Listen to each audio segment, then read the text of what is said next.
Bismillahirrahmanirrahim. Assalamualaikum warahmatullahi wabarakatuh. Alhamdulillahirabbil alamin. Ikhwan wa akhwat fillah rahmatullah, yang insyaallah senantiasa mengharapkan rahmat dan hidayah Allah Subhanahu wa taala. Alhamdulillah kita masih diberikan kesempatan, diberikan umur sehingga masih bisa terus thalabul ilmi.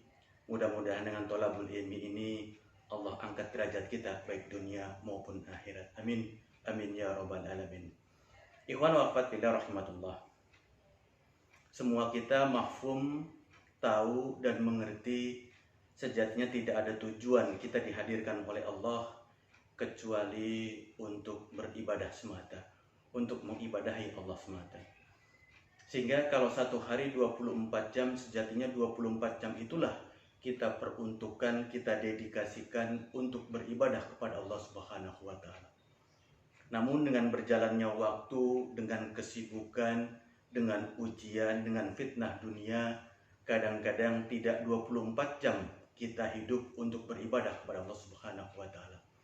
Bahkan kadang-kadang ketika kita sedang semangat ibadah, maka tinggi kadar ibadah kita.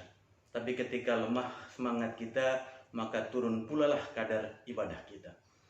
Bahkan kalau kita melihat di antara kita, banyakkan mana orang-orang yang setiap waktu, setiap kesempatan ibadahnya makin meningkat atau makin menurun.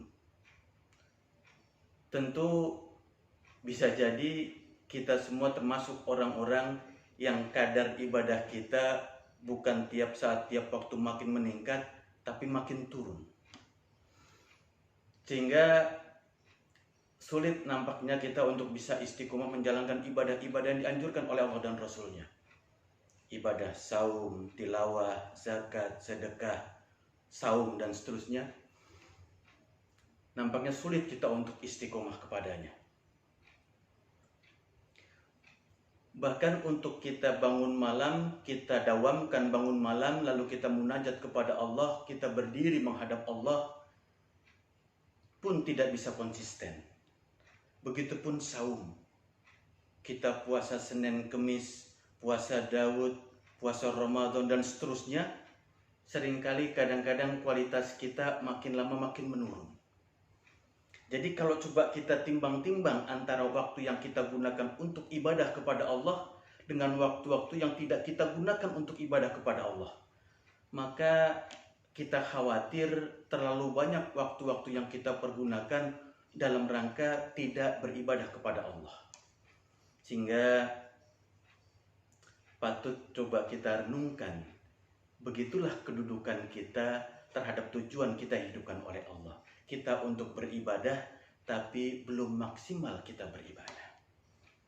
Dan Allah pun tahu kondisi kita yang lemah, yang kurang, yang kadang-kadang ingin buru-buru. Maka dengan rasa kasih sayang Allah, Allah berikan jalannya. Ada jalan-jalan lain yang kita bisa manfaatkan untuk meningkatkan kadar ibadah kita.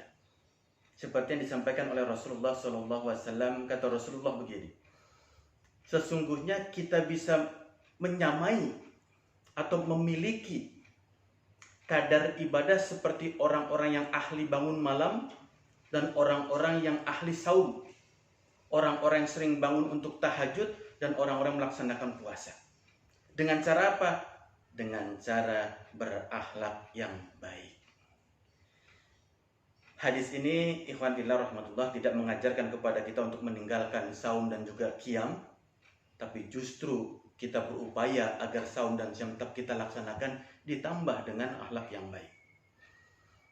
Karena ketika kita berakhlak yang baik, maka kita menyamai orang-orang yang ahli malam, ahli bangun malam.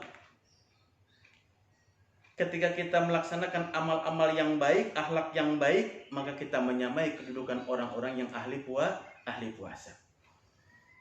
Jadi ketika kita membantu orang lain yang membutuhkan bantuan kita, maka kita bisa mengejar kedudukan orang-orang yang bangun malam bertahun-tahun. Kalau kita bisa menjaga lisan kita, mengontrol lisan kita, tidak menyakiti orang lain dengan lisan kita, maka kita bisa menyamai kedudukan orang-orang yang tiap tahun dia berpuasa. Maka disinilah kedudukan akhlak yang baik. Maka ikhwan fillah rahimatullah, jadi ternyata beribadah maqdhah saja tidaklah cukup buat kita. Tentu harus dibarengi dengan akhlak-akhlak yang baik dalam masyarakat, dalam rumah tangga, dalam kehidupan sehari-hari, sehingga menjadi sempurnalah kadar kualitas ibadah kita. Sehingga kalau kita melihat ayat-ayat Al-Quran dari mulai surah Al-Fatihah sampai ayat yang terakhir, minal jinnati wan nas, tidak kita temukan Allah menyebut nabinya, Allah menyebut hamba yang dikasihinya, Muhammad Rasulullah SAW, dengan orang yang kuat, dengan orang yang pandai, dengan orang yang cerdas, dengan orang yang tampan. Tidak. Tapi Allah menyebut kekasihnya Muhammad Rasulullah SAW dengan apa? Khuluqul adzim, orang yang berakhlak mulia.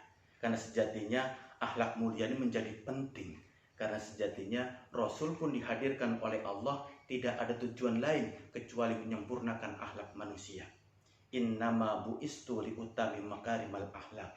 Rasul diutus oleh Allah tidak ada tujuan lain kecuali menyempurnakan akhlak manusia.